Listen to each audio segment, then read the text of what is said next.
Enfin, il est là, le JT Soir sur Canal 3 Bénin. Sincères excuses pour le retard. Bonsoir, bienvenue à la une de ce mardi. La première intronisation traditionnelle de Romuald Wadani depuis son accession au pouvoir. Le chef de l'État est depuis ce matin le souverain rassembleur en pays Batonou. Il est fait prince de la cour impériale de Niki par l'empereur à la Gani édition 2026. Des assistants et secrétaires administratifs et de direction à l'école de l'intelligence artificielle, ces membres du réseau africain des institutions et fonds de formation professionnelle renforcent leurs compétences à l'usage de ces outils nouveaux dans leurs tâches quotidiennes. La session a lieu à Cotonou. Et puis Marcelin Bokov est officiellement à la tête de la Fédération béninoise de football. La liste Ensemble Visons plus haut, seul en lice, prend les rênes après les 8 années de Mathurin de Chacus. L'Assemblée générale élective des 21 membres s'est tenue en matinée à Promisrété avec le passage de témoins entre l'équipe sortie et la nouvelle désormais en place. Romuald Wadani est élevé au rang de prince de la cour impériale de Niki. Il reçoit l'appellation de Sounon Tourou Tuko Sari, qui signifie le souverain rassembleur.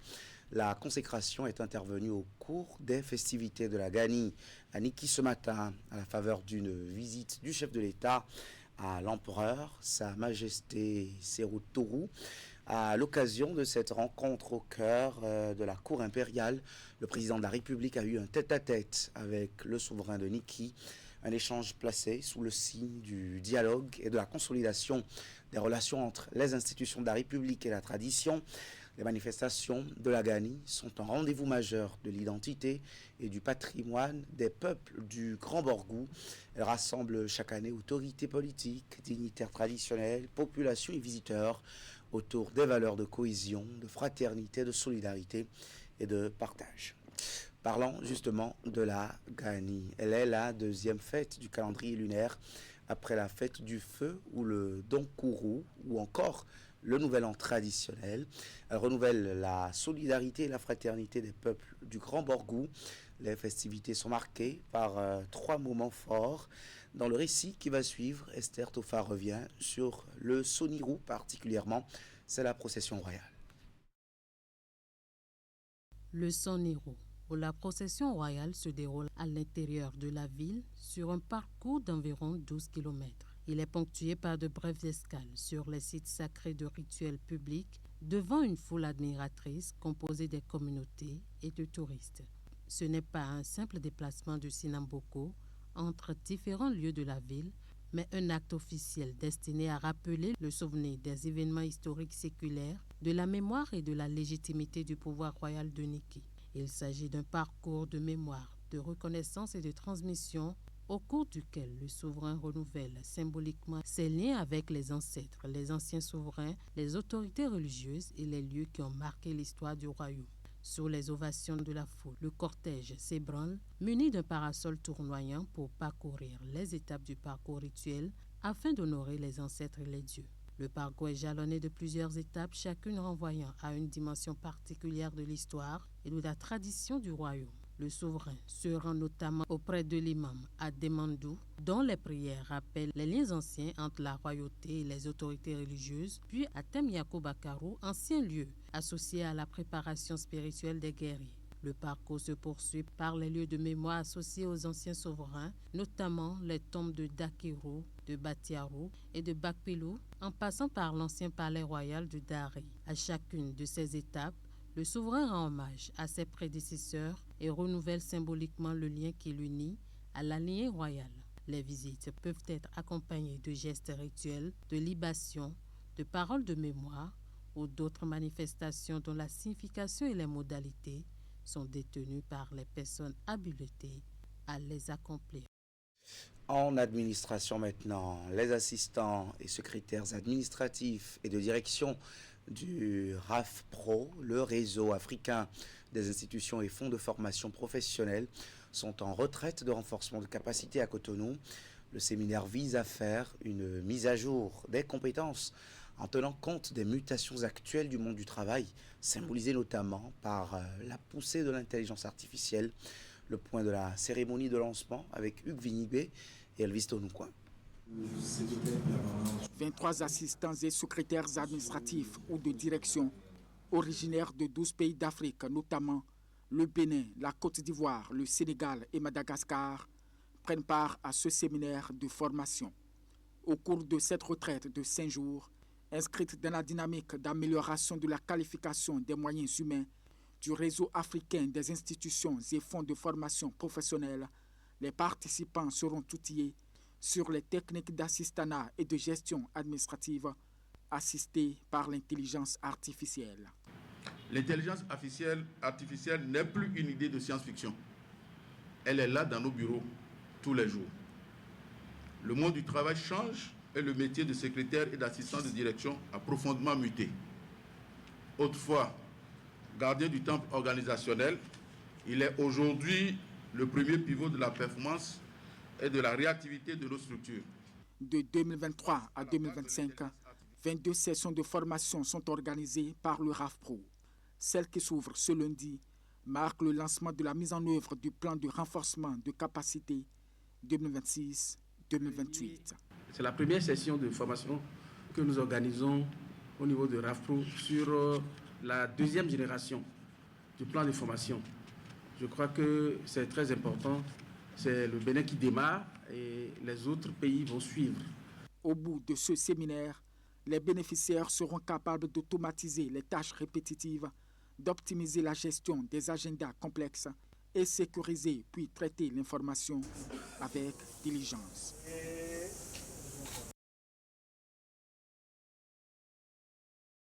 Quelques mois après son élection à l'Assemblée nationale, Émilie Tibouté-Sama renoue avec sa base à Natitingou. Le député du bloc républicain dans la 4e circonscription électorale initie une formation en pâtisserie au profit des femmes.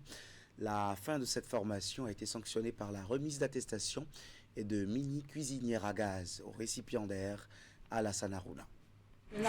Des femmes entrepreneurs venues des 4 coins de la Takora, mobilisées autour de cette formation pratique en pâtisserie dans la cité de Nanto. Une initiative personnelle de l'honorable Émilie Tibouté-Sama pour susciter l'esprit créatif de ces femmes tout en renforçant leur autonomie financière. Une manière pour l'élu du peuple de dire merci à ces braves dames qui l'ont soutenu lors des dernières joutes électorales. Il me fallait, après mon élection, venir remercier les femmes qui m'ont porté.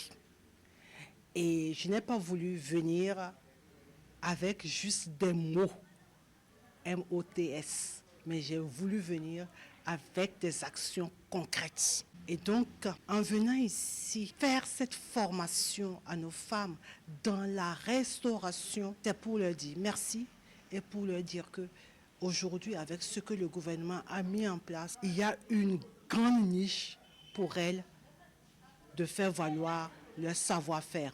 En initiant une telle formation, l'honorable Émilie Tibouté-Sama s'inscrit dans la dynamique du gouvernement qui entend promouvoir les secteurs du tourisme, de l'hôtellerie et de la restauration. Une action saluée aussi bien par les autorités que les bénéficiaires. Mon cœur est plein de fierté et de gratitude envers notre sœur honorable Tibouté. Dans la Takora, elle fait beaucoup pour les femmes. Si vous êtes réunis ce soir, c'est grâce à elle. Nous les femmes, nous sommes très contentes et nous vous remercions infiniment parce que vous avez cru en nous. Dans sa volonté de faire de ces femmes de véritables entrepreneurs, Émilie Tibouté-Sama n'a pas voulu faire les choses à moitié. En plus des attestations de fin de formation, chacune des bénéficiaires repart avec une mini-cuisinière à gaz. Et dans les tout prochains jours, il est prévu une série de formations sur la promotion et la digitalisation des produits fabriqués par ces femmes. Écologie maintenant, les populations de Togmé à Donkor, dans l'arrondissement de Godoma à Abomey-Calavi, s'engagent pour la protection du littoral et la lutte contre les changements climatiques. Les riverains et autorités traditionnelles montent des projets de conservation des mangroves pour inverser la tendance de disparition. Esther Tofa et Jocelyn Barriga se sont intéressés aux actions mises en œuvre. Suivez plutôt. Pour rejoindre le cœur de la mangrove, un seul moyen, la pirogue. L'équipe embarque, guidée par les piroguiers de la localité, seul capable de se frayer un chemin entre les chenaux et les racines. Depuis 2016, la superficie des mangroves au Bénin a régressé de 16%. Coupe de bois, urbanisation, pression démographique, autant de facteurs qui grignotent année après année ce rempart naturel du sud du pays. Face à ce recul, plusieurs activités de protection sont initiées avec la participation des populations. Avec les sensibilisations, nous avons la population a complètement abandonné la coupe. Et aujourd'hui, nous avons de poissons dans l'eau. On en a assez. On a des retours d'un certain nombre de poissons. Les activités de protection consistent également à faire des patrouilles le long, dans les paysages de mangroves, le long des côtes, pour pouvoir influencer positivement les actions au niveau des populations. Mais les populations participent. Mais la mangrove doit aussi sa survie à un statut plus ancien, celui de site sacré. Des zones entières placées sous la protection des traditions locales échappent ainsi à la coupe. On a constaté que les tests ne font plus trop peur aux communautés, mais nos méthodes traditionnelles impactent mieux. Donc nous avons intégré la croyance de nos traditions dans la protection des écosystèmes. C'est ce que nous appelons la sacralisation des écosystèmes de mangrove. Au sud Bénin, c'est la divinité Zangbeto qui est utilisée. Sans Zangbeto, les gens viennent couper. Vous voyez, c'est pour cela qu'on a sacralisé la forêt. Et à partir d'aujourd'hui, personne ne peut pas rentrer. On coupait ça pour faire d'Akaja et tout était envahi. Tout, vous allez constater qu'en temps, si on montrait des photos de plus de 15 ans aujourd'hui, là, vous allez voir que l'espace là qui est vide maintenant, tout était envahi. Donc on a commencé, et la divinité a commencé aussi ses sensibilisations au niveau de la communauté avec des sanctions. Ainsi on a intégré, et l'État civil a pris aussi ses responsabilités. Et moi je vais profiter pour saluer l'inspection forestière. Au Bénin, les mangroves couvrent aujourd'hui environ 3150 hectares répartis dans 9 communes entre le littoral et la vallée de l'Ouémé. Et juste à la fin de cette édition, vous retrouvez l'intégralité de ce mini-magazine. Religion, la 72e édition du pèlerinage à la grotte mariale de Dassazouma finit en beauté. Le voyage de dévotion de milliers de chrétiens catholiques s'est achevé avec une grande célébration eucharistique comme de coutume. La messe pontificale a été présidée par un invité, l'archevêque de Bangui en Centrafrique, en République centrafricaine. Le thème retenu pour la rencontre spirituelle cette année est intitulé « Avec Marie, nous aimons les pauvres ». Imet Elena Moussou et Georges Voudounan. Encore du monde à la grotte Notre-Dame de la Paix d'Aribo de Dassazouma, venus de toutes les régions du pays et même d'ailleurs. Les chrétiens catholiques ont honoré une fois de plus ce rendez-vous annuel. La 72e édition du pèlerinage marial a été l'occasion pour les uns et les autres de se recueillir, mais aussi prier, louer, puis invoquer le Tout-Puissant. Ce rendez-vous empreint de ferveur spirituelle est l'œuvre de la providence divine qui nous rassemble en un seul cœur pour implorer la richesse des grâces divines en faveur des fils et filles de notre pays, le Bénin, des pays voisins de la sous-région et sur le monde pour que la réconciliation, la paix et l'unité se consolident davantage. Démarré vendredi, les 3 jours de dévotion et de méditation étaient ponctués de diverses activités, dont entre autres des séances de prière et surtout d'enseignement. Le thème retenu cette année par la conférence épiscopale est intitulé « Avec Marie, aimons les pauvres ». Il a été amplement abordé en diverses circonstances, notamment lors de la messe de clôture. La célébration eucharistique a été présidée par cardinal Dieudonné Nzampalenga, archevêque de Bangui en Centrafrique. Sachons que le véritable fruit de notre pèlerinage se mesure par la profondeur de notre foi et la qualité de notre charité. Avec Marie, allons et aimons les pauvres, c'est-à-dire les jeunes qui vivent dans le désespoir, les familles divisées, les personnes âgées abandonnées, les malades oubliés, les déplacés par les violences, les veuves et les orphelins. De cette rencontre à la grotte Notre-Dame d'Aribo, chacun des pèlerins est rentré chez lui avec la grâce de vivre ce que rappelle l'exhortation apostolique d'Il est cité. Faire de l'amour des pauvres le signe plus authentique de l'amour pour le Christ et de la fidélité de l'Église à l'Évangile. L'actualité sportive ce soir est marquée par le football béninois, mais avant, parlons de la Fédération béninoise de judo qui renforce les capacités de ses principaux acteurs. À quelques jours des championnats nationaux, la fêtière du judo a organisé 2 jours de session de recyclage à l'endroit des entraîneurs et des arbitres. Les acteurs attendus à la phase nationale du championnat prévue le week-end prochain en sont les bénéficiaires. C'est une dynamique de relèvement des compétences techniques et du niveau arbitral qui est en marche. Voici les précisions. Au sein de l'arène du judo béninois, plus de place à l'à peu près. À peine les phases qualificatives du championnat national 2026 terminées, la Fédération béninoise de judo s'active déjà pour la prochaine étape. À la veille de la phase finale, la fêtière dédie un stade de remise à niveau à 2 de ses maillons essentiels. On a souvent besoin de renforcer la connaissance au niveau de l'arbitrage et du coaching pour permettre aux arbitres et aux coachs de reprendre connaissance des nouveautés dans la pratique du judo. Une session de 2 jours pour passer en revue des notions théoriques et pédagogiques. Elle a permis aux encadreurs de consolider leurs connaissances et d'harmoniser leurs pratiques, tout en offrant aux arbitres une actualisation des règles pour une application uniforme lors de la compétition. Objectif, garantir un encadrement plus rigoureux et conforme aux exigences du judo moderne. Il était vraiment nécessaire et important de faire cette formation-là et de s'assurer que tous les acteurs qui seront sollicités pour ce championnat-là sont quand même au même niveau d'information. Cette année, on a inséré les enfants, je veux parler des enfants déjà de 7 ans, qui vont commencer dès leur bas âge à avoir les notions de compétition.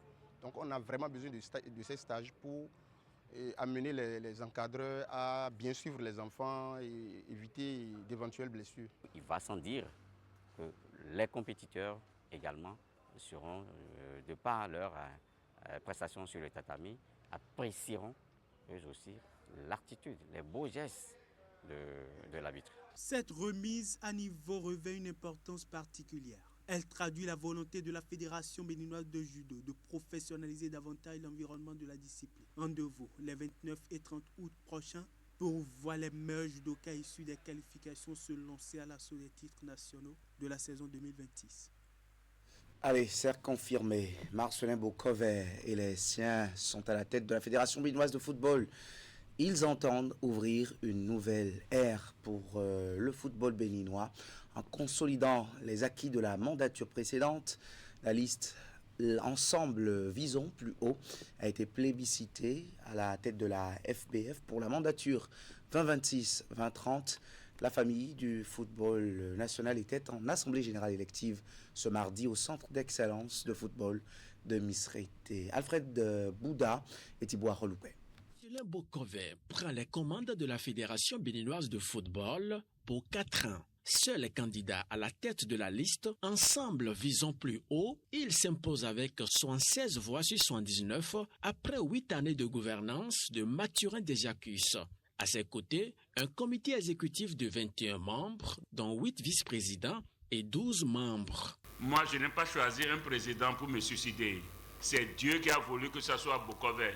Nous allons prier pour que son mandat de 4 ans puisse apporter plus que ce que ma petite personne a pu obtenir pour le Bénin.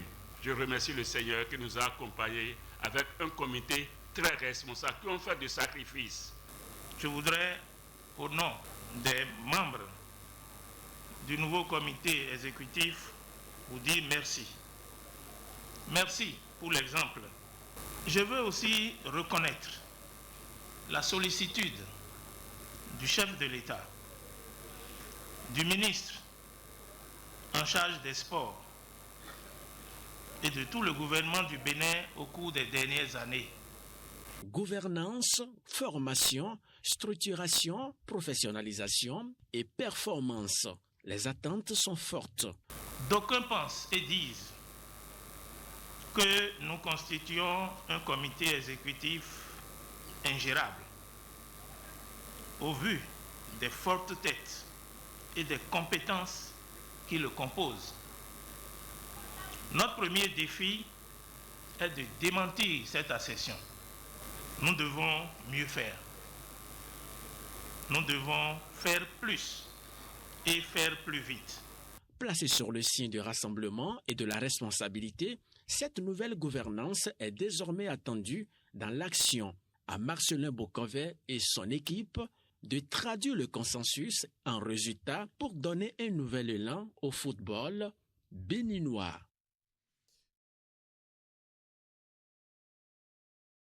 C'était l'info soir sur Canal 3 Bénin. Merci de l'avoir suivi. Agréable soirée en compagnie de nos programmes.